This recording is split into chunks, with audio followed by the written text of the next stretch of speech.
All right, Hunter. So you've been working on music ever since you were young. What inspired you to start playing music?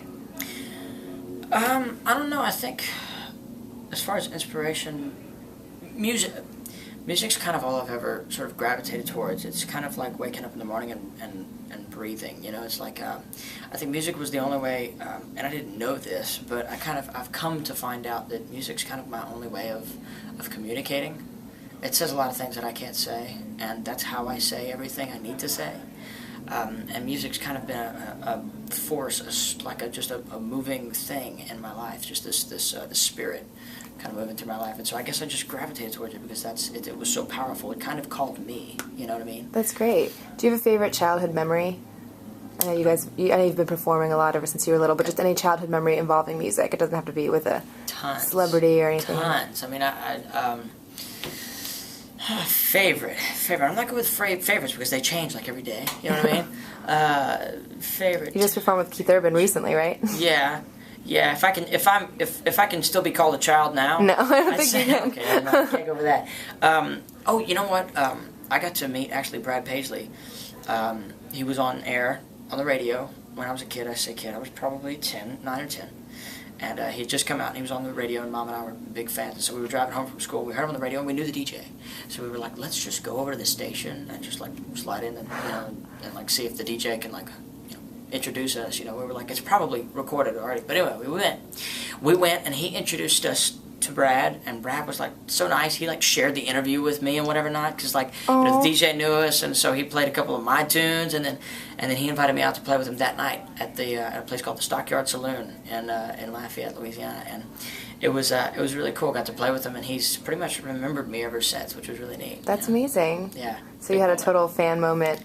Oh yeah, it went from fan to like, hey buddy, you know. It was like the next year were the Flameworthy Awards, and I attended those in Nashville during the Fanfare week, right?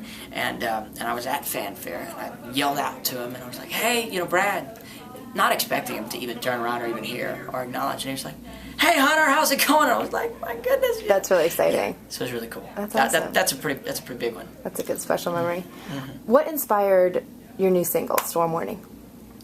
A mean girl. No, I'm just kidding. I think, it was funny because, I'm from Louisiana, right? And then I'm riding with this guy, these two other dudes. The one from Nova Scotia, Canada walks in with the idea Storm Warning. Really? And I'm like, that's funny. That caught my ear. Anything that's storm, I'm used to hearing that from Louisiana. Yeah, hurricanes. But the funniest thing, for whatever reason, I took it from this is a weather song to this is a love song, or lack thereof. And we basically, I kind of related it to this girl I wanted to hang out, spend time with, get to know. But there were red flags everywhere telling me this was not a good idea, and that was my warning, and I did not heed the warning. And that's kind of where we came from on the song. We just kind of poured out onto the paper or on the laptop that we write on. That's just kind great. of poured out over a couple of hours, and it ended up being a first single.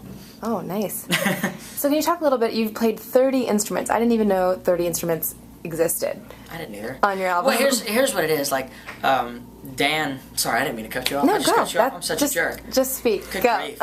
Slap You're me, already a just walk diva. out the door. No, I'm just I know, right? This is bad. I started.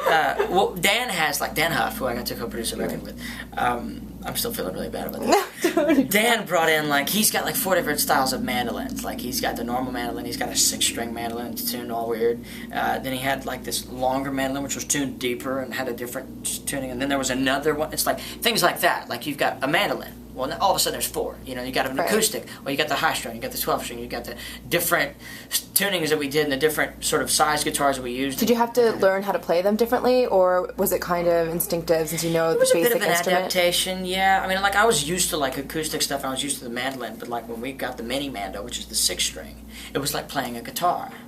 And so I had to switch from thinking rhythm, thinking bluegrass, but playing like I'm playing an acoustic or an electric. It was really, it was kind of, it was kind of a trippy learning process, but that's how we got to the 30, things. We had all kinds of stuff just scattered everywhere in the studio. That's great. When did you start learning how to play all these instruments? I know you learned to play the accordion when you were very little. Right. It was accordion, there was drums, and then there was guitar. And then it just kind of became, after guitar, it was, I started kind of figuring out that the only way anybody was ever going to hear any of the music I'd written was if I sort of made my own demos. And so kind of put two and two together, and I was a gearhead, so I asked for this, for Christmas, I asked for a 8-track Tascam recorder. And I did not come out of my room for like 2 years after that. How old were you? I was like, I think I was in 7th grade. Wow. So I don't remember my age, but I was in 7th grade. and and I just kind of started making recordings on my own. That was my that was the only way I could sort of finish the songs, and I had to finish them. I had to see them done, And so it went from write the song, record the song, and then I started learning instruments for the sake of the demos, and so it kind of went in a circle, So you just kind of went around. Continued circling until I would finish a demo, and sometimes like I've learned things just for like, there's a song on the album called "Everybody's Got Somebody But Me." Yeah, that was funny. Yeah, well, I learned steel just to play on that song. And in fact, on the record, you'll hear the very first night I ever sat in front of a steel, we used the parts that I did on the demo. I literally said, I was in the studio just by myself, and I was like, I want to learn. And I had a buddy. I was at my buddy's studio, and he had a steel, and so he let me borrow it. And you'll hear stuff on the album from the first night I ever touched a steel guitar and played it. That's great. So each song for you has a story. Obviously, that's how country music is. Yeah. Is there any story in particular that's very touching to you on your album?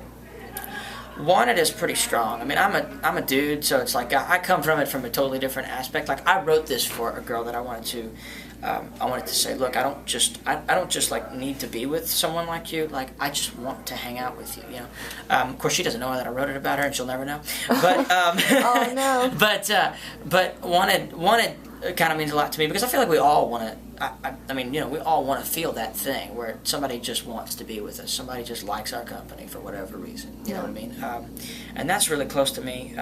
There's a couple of songs. I mean, the album is full of songs that, I wrote for 3 years straight, like every day. And so the album basically was handpicked by me and my team and I, but mostly me, out of songs that meant a lot to me, A tune called Faith.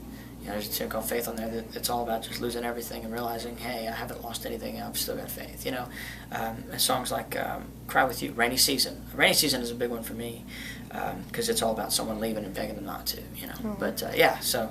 That's great. Well, so you're about to go on tour with Taylor Swift, July 28th, I think, to August 14th. Yeah. And she writes a lot of personal songs as well. Yeah. Have you guys spoken about possibly writing a song together? Oh gosh, that would be my dream. I'm a huge fan, obviously. I mean, when did you meet her for the first time? I met her for the first time at the BMI Awards in Nashville last year. Oh, okay, nice. And it was shortly thereafter I had figured out a way to get an iPod Nano, loaded it with a bunch of my demos, a bunch of live video, and a message from me saying, "Hey Taylor, nice to meet you," that kind of thing, Yeah. And it was shortly thereafter, and I figured out a way to get it to her. Never expected her to listen to it, but I said, "What the heck, maybe That's she'll really listen great to it." that she listened to it. She listened to it because she introduced herself to me. She was like, "I love your music," and she was like so complimentary, and I was just like, it was the first time probably the first time I have ever been speechless, like completely speechless, and I was just like, I'm a huge fan, thank you, and then we got the call a couple months later to go out on tour with her.